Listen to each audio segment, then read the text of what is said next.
Hello friends, இந்த வீடியோவில் 2025 வர தைவெள்ளியில் நம்ம எப்படி விரதம் இருக்கலாம், பெண்கள் எப்படி விரதம் இருக்கலாம் அப்படிங்கிறத இந்த வீடியோவில் பார்க்கலாம்.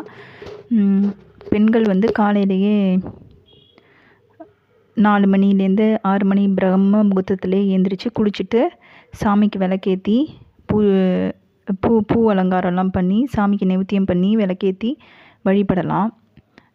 அது மாதிரி முடியாதவங்க ஈவினிங் விளக்கேற்றி சாமிக்கு அலங்காரம்லாம் பண்ணி நைவேத்தியம் பண்ணி வழிபடலாம்.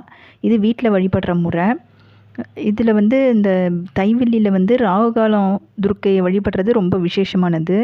காலையில் 10:30லேருந்து 12 மணி முடிக்கும் ராகுகால டயத்தில் போய் நம்ம ராசிக்கு எவ்வளோ விளக்கு ஏற்றணுமோ அதுக்கு தகுந்தாப்புல விளக்கேற்றி, இல்லைன்னா 2 அகல் விளக்கு நெய் விளக்கு ஏற்றலாம், இல்லைன்னா 2 லெமனில் விளக்கேற்றலாம்.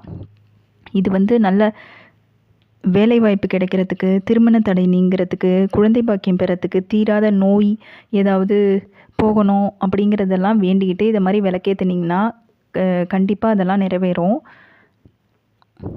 அன்னைக்கு ஃபுல்லாக அம்மன் ஸ்லோகத்தை கேட்டு வீட்டிலையே ஃப்ரீ டயத்தில் நம்மளால் முடிஞ்சால் படிக்கலாம், இல்லைன்னா டிவிலேயோ செல்லுலேயோ லேப்டாப்லேயோ போட்டு விடலாம். 108 போற்றி துர்க்கை வழி அம்மன் ஸ்லோகம் எல்லாமே இருக்குது. அதெல்லாம் எல்லாமே யூடியூப்பில் வருது. அதை பார்த்து அதை நம்ம படித்து வழிபடலாம். சில பேர் வீட்டு தெய்வங்களை வழிபடுவாங்க. சாயங்காலமோ காலையிலையோ எப்போ நேரம் கிடைக்குதோ வெள்ளிக்கிழமை அந்த 4 வெள்ளியோ 5 வெள்ளியிலையோ ஒரு வெள்ளிக்கிழமை வீட்டு தெய்வத்தை வழிபடுவாங்க. அதாவது நம்மளோட முன்னோர்கள் சுமங்கலியாக இறந்துருப்பாங்கள, அவங்க பேர்லாம் லிஸ்ட் போட்டு எழுதி வச்சு நம்மளோட முன்னோர்கள் கொடுத்துருப்பாங்க. அதை வச்சு நம்ம வழிபடலாம். ஒரு புடவையோ எதையோ படைச்சி நம்ம வழிபடலாம். ஒரு ஸ்வீட் செஞ்சு வழிபடலாம். அப்புறம் தைவெள்ளியில் 3வது வெள்ளிக்கிழமை 1வது வெள்ளிக்கிழமை இது மாதிரி ஒற்றை நம்பரில் வர வெள்ளிக்கிழமையில் அம்மனுக்கு கூழ் ஊற்றுவாங்க. அது ரொம்ப சிறப்பு.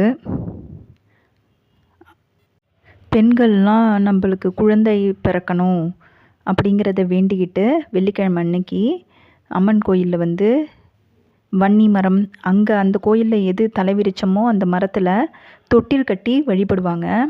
கல்யாணம் ஆகாதவங்க கல்யாணம் ஆகணுங்கிறதுக்காக தாலிக்கயிறு கட்டி வழிபடுவாங்க. இதெல்லாம் நம்ம நம்பிக்கையோடு பண்ணோன்னா நம்மளுக்கு கண்டிப்பாக நிறைவேறும். சில பேர் காலையிலேருந்து சாப்பிடாம வெறும் பாலும் பழமும் மட்டும் சாப்பிட்டுட்டு சாயங்காலம் கோயிலில் போய் அம்மனை வழிபட்டுட்டு சாப்பிட்றவங்களும் இருக்காங்க. இல்லைன்னா புழுங்கரிசி சாப்பிடாம பச்சரிசியில் சாதம் வடித்து சாப்பிட்றவங்களும் இருக்காங்க. அன்றைக்கி ஒரு நாள் மட்டும் சாப்பிடாம அம்மனை வழிபடுவாங்க. அம்மன் ஸ்லோகத்தை சொல்லி வழிபடுறதும் ஒரு முறை. இது மாதிரி நம்ம அம்மனை வழிபட்டு வாழ்க்கையில் வெற்றி அடைவோம். இந்த வீடியோ பிடிச்சிருந்துன்னா மறக்காமல் லைக் பண்ணுங்கள், ஷேர் பண்ணுங்கள், சப்ஸ்கிரைப் பண்ணுங்கள். விஷ்ணு வேலவா விஷனுக்கு சப்போர்ட் பண்ணுங்கள். தேங்க்யூ.